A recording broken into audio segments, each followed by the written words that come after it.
नमस्कार.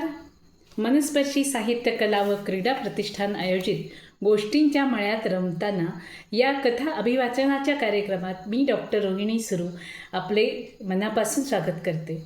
आज मी आपल्याला श्री जितेंद्र अभ्यंकर यांच्या रानभूल या कथेचे अभिवाचन करत आहे.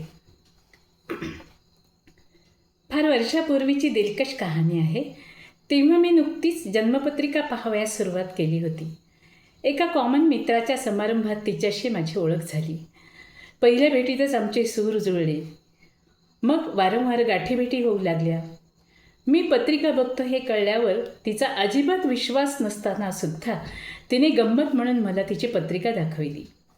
तिची पत्रिका व्यवस्थित बघून मी तिला म्हणालो, तुझे पहिले प्रेम अयशस्वी ठरायची शक्यता आहे, पण त्यानंतर काही वर्षांनी दुसऱ्यासोबत लग्न होऊन तू आयुष्यभर सुखाने संसार करण्याची शक्यता आहे. माझ्याशी तिची प्रगाढ मैत्री होती. सगळ्यात आश्चर्य म्हणजे तिचा ज्योतिषावर अजिबात विश्वास नव्हता. ती खूप प्रॅक्टिकल होती. मी तिला म्हणायचो की आपली मैत्री म्हणजे 2 ध्रुवांची मैत्री आहे. मग ती हसून म्हणायची, तू ज्योतिषी असणं हा तुझा फक्त एक पैलू आहे, पण त्या व्यतिरिक्त तुझे इतर अनेक इंटरेस्टिंग पैलू आहेत, ते मला भावतात. तिचं वनस्पतीशास्त्रात पदवीपर्यंत शिक्षण पूर्ण झाल्यावर ती पदव्युत्तर संशोधन करण्यासाठी सह्याद्रीच्या पर्वतरांगात असलेल्या एका हिल स्टेशनला काही काळ राहिली. तिथे ती एक टुमदार घर भाड्याने घेऊन एकटीच राहायची. तिचा पूर्ण दिवस संशोधन कार्यात जात असे. तिने कित्येकदा मला तिच्या गावाला भेट द्यायचा आग्रह केला होता, पण कार्यबाहुल्यामुळे मला ते जमत नव्हतं. शेवटी तिने येतोस की नाही असा मला निर्वाणीचं अल्टिमेटच दिल्यामुळे सर्व कामे बाजूला ठेवून मी सरळ गाडी पकडली. बराच वेळ प्रवास झाल्यावर गाडी निसर्गरम्य परिसरातून धावायला लागली. तिचे गाव आले होते. स्टेशन येताच गाडीचा वेग कमी झाला. गाडी धीम्या गतीने स्टेशनात शिरत असतानाच तिने मला स्पॉट करत जोरात हाक मारली. मी तिला खिडकीतून हात केला. ती माझ्याकडे बघून हसत गाडीला समांतर पळत होती. आजूबाजूचे लोक प्रचंड आश्चर्याने तिच्याकडे बघत होते, पण तिला कुणाचीच तमा नव्हती. तिचे अनिमिष नेत्र माझ्यावर खेळले होते. काही क्षणातच गाडी थांबली आणि मी उतरलो. मी उतरल्या क्षणी तिने माझा ताबा घेतला आणि थेट घरी नेले. थोड्याफार गप्पा आणि जेवण झाल्यावर प्रवासाचा शीण आल्याने मला गाढ झोप लागली. सकाळी तिने हलकेच मला उठवले. डोळे उघडून बघितले तर ती चहाचा वाफाळता कप घेऊन हसत मुखाने उभी. मी चहा घेत असतानाच तिने पलंगाखाली ठेवलेली लहानशी शेगडी हलकेच काढली. तेव्हा माझ्या लक्षात आलं की रात्री थंडी का वाजली नाही. आत्ता मात्र हवेत प्रचंड गारवा जाणवत होता. मी चहा घेऊन अळोखे पिळोखे देत अंगणात आलो. वर बघतो तर काय, एक अतिशय पिटुकल्या कापसाच्या फुटबॉलसारखा ढग जस्ट तिच्या घराच्या छतावर येऊन टेकला होता. तो माझ्याकडे बघून खुदकन हसला आणि सारे वातावरणच बदलून गेले. मला एकदम मस्त मस्त वाटायला लागलं. तेवढ्यात तिने आतून आवाज दिला, आवर रे, आपल्याला निघायचं आहे. माझा हुरून होईपर्यंत तिनं आमचा डबा तयार केला. मी म्हणालो, रस्त्यात ढाब्यावर गेलो असतो, तू उगीच त्रास घेतलास. ती हसून म्हणाली, ढाबा, आपल्याला पूर्ण प्रवासात एकही माणूस दिसणार नाही. मग आम्ही निघालो. काही वेळ रस्त्याने चालल्यावर आम्ही आडवाटेला वळलो. सुरुवातीला विरळ असलेली झाडी हळूहळू दाट होत गेली. ती चालताना मला वनस्पतीची इंटरेस्टिंग माहिती देत होती. बराच वेळ चालल्यावर फुलांचा एक सुंदर ताटवा दिसला. मी तिला म्हटलं, हे फूल तू घालावंस असं मला वाटतं, तुला खूप छान दिसेल. ती अवखळ नजरेने उत्तरली, तुला तसं वाटते तर तूच घाल ना माझ्या केसात. या अनपेक्षित उत्तराने मी गडबडलो. अगं पण कसं घालायचं मला माहीत नाही ना. ती म्हणाली, मी शिकवते, तू ट्राय तर कर. तिने अलगद फूल खोडून माझ्या हातात दिले आणि माझ्याकडे पाठ करून उभी राहिली. एकतर मला कुठून सुरुवात करायची हे कळत नव्हतं. त्यातच तिच्या केसांच्या प्रमत्त गंधाने माझ्या डोकं पार कामातून गेलं होतं. शेवटी मनाचा हिया करून मी तिच्या केसावर हात ठेवले. पण आता क्लिप काढून फूल लावायचं की क्लिपमध्ये घुसवायचं हा प्रश्न माझ्यासाठी बिकट होता. माझी अशी अवस्था बघून तिने तिचे हात मागे घेत माझ्या हातावर ठेवले. बोटांमध्ये बोटे गुंफत एखाद्या निष्णात पियानो वादकाच्या कुशलतेने ती फूल, केस आणि क्लिप यांची सिम्फनी तयार करू लागली. पण त्या सिम्फनीचे सप्तसूर मात्र माझ्या हृदयात झंकारत होते. फूल परफेक्ट बसल्यावर ती घरकन वळून म्हणाली, कशी दिसते सांग. आधीच्या संभाषणाचा धागा पकडत मी तिची फिरकी घेतली.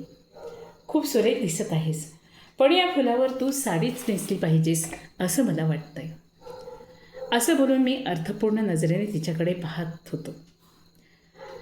माझ्या बोलण्यातला गर्भित अर्थ समजून ती अशी काही लाजली की डोंगरमाथा येईपर्यंत गप्पच झाली. फक्त अधूनमधून कृतक कोपाने कटाक्ष टाकत होती इतकंच. डोंगरमाथ्यावर आम्ही थोडी जागा साफ करून डबा उघडला.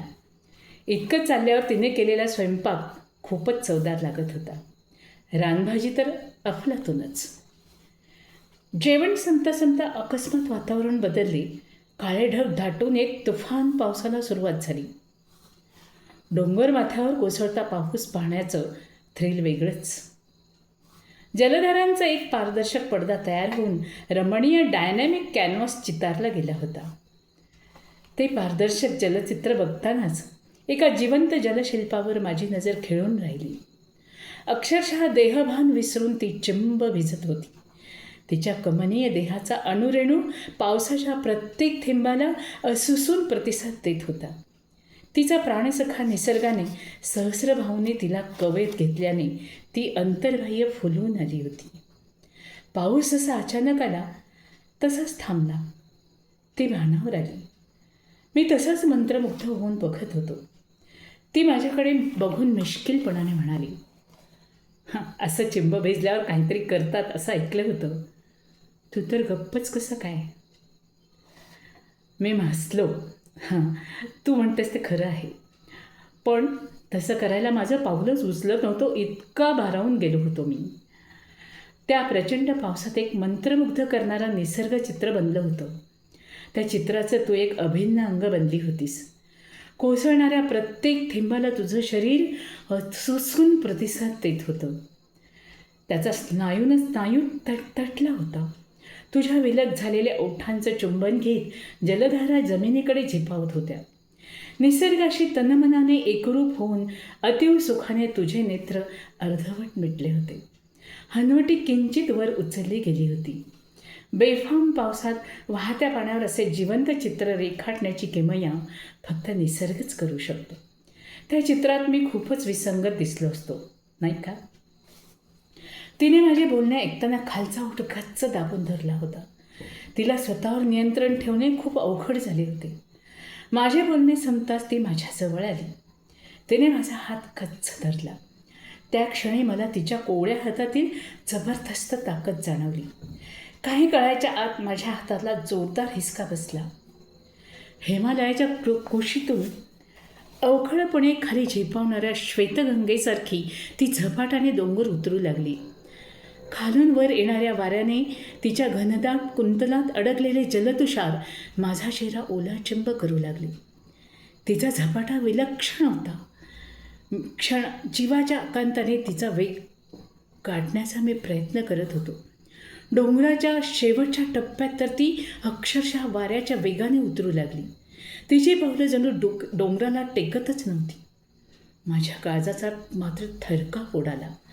जीवनात काही प्रसंग काही कळायच्या आत आपल्यावर कोसळत असतात, तेव्हा त्या प्रवाहात वाहत जाणे एवढेच आपल्या हातात उरते. अगदी तशी स्थिती माझी झाली होती. शेवटी एकदाचा डोंगर संपला. आम्ही परतीच्या रस्त्याला लागलो. रात्री जेवण करून मस्तपैकी सतरंजीवर गप्पा मारत बसलो होतो. गप्पा रंगलेल्या असतानाच अचानक तिचा स्वर हळवा झाला. माझ्याकडे बघत ती म्हणाली, तू परत जाऊ नकोस ना रे. प्लीज माझ्यासोबत राहा ना इथेच या निसर्गाच्या कुशीत. गप्पांना गंभीर वळण लागलेले बघून मी थोडा वेळ शांत बसलो. मग म्हणालो, तुला माहीतच असेल विश्वामित्राची कथा. महर्षी विश्वामित्रांची कथा अशी आहे, त्यांना स्वर्गात प्रवेश नाकारला म्हणून त्यांनी प्रतिसृष्टी उभी केली. त्यासारखीच मी एक अमूर्त प्रतिसृष्टी उभी केली आहे. ती माझ्या स्वतंत्र विचारांची प्रतिसृष्टी आहे. आपल्या सभोवताली असलेल्या सृष्टीचे एका वेगळ्याच दृष्टिकोनातून आकलन करून घेत मी माझी प्रतिसृष्टी तयार केली आहे. त्यात माझे कोणत्याही विचारसरणीला, रूढीला, परंपरेला बांधील नसलेले संपूर्ण स्वतंत्र विचार आहेत. या विचारांना कोणतीही सीमा नाही, मर्यादा नाही.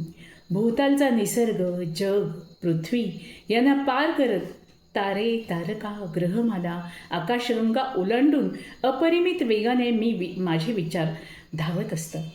त्यांच्यामागे मी धावतो, माझ्या मागे विचार धावतात. तुझी दमछाक होईल. तू आजवर केलेली, जपलेली गृहीतके मुळापासून हदरून जातील. खरं म्हणजे तू निसर्गाचीच प्रियतमा आहेस. त्याच्याशी एकरूप झालेली आहेस. आता तू हळूहळू त्याच्यात सामावून जा. पण त्यासाठी तुला फक्त जाणीवांनी निसर्गाचा अनुभव घेऊन चालणार नाही, तर नेणीवांनी तुला त्याची अनुभूती घेता आली पाहिजे. त्यासाठी मनाच्या तळाशी असलेल्या नेणीवांना तुला मनातल्या पृष्ठभागावर आणावं लागेल. माझं बोलणं संपताच उठून येत माझ्याजवळ गुडघे टेकून बसली आणि पुढे झुकत दोन्ही हात माझ्या खांद्यावर ठेवत म्हणाली, तू अनंताचा प्रवासी आहेस हे माझ्या लक्षात आलं आहे. उद्या सकाळी तू इथून निघणार आहेस. त्यापूर्वी आजच्या रात्री मला तुझ्या विलक्षण प्रतिसृष्टीच्या अनोख्या सफरीवर घेऊन चल ना. आज रात्री तुझ्या विचारांची मैफल सजवूयात. अशी भारावलेली रात्र पुन्हा नाही आहे क्षितिजावर उतरणार. या धुंद करणाऱ्या जादुई क्षणामध्ये तुझ्या विचारांच्या चंद्रफुलांनी हे नभांगण दीप्तिमान होऊन अवघे विश्व उजळून निघू दे. तुझ्या प्रतिसृष्टीतील निळ्या डोंगरावर बरसणाऱ्या सोनेरी प्रकाशधारात मी आज न्हावून निघणार आहे. एवढं बोलून ती शांतपणे माझ्या मांडीवर डोकं ठेवून पहुडली आणि मी तिच्या केसातून बोटं फिरवत राहिलो. धन्यवाद.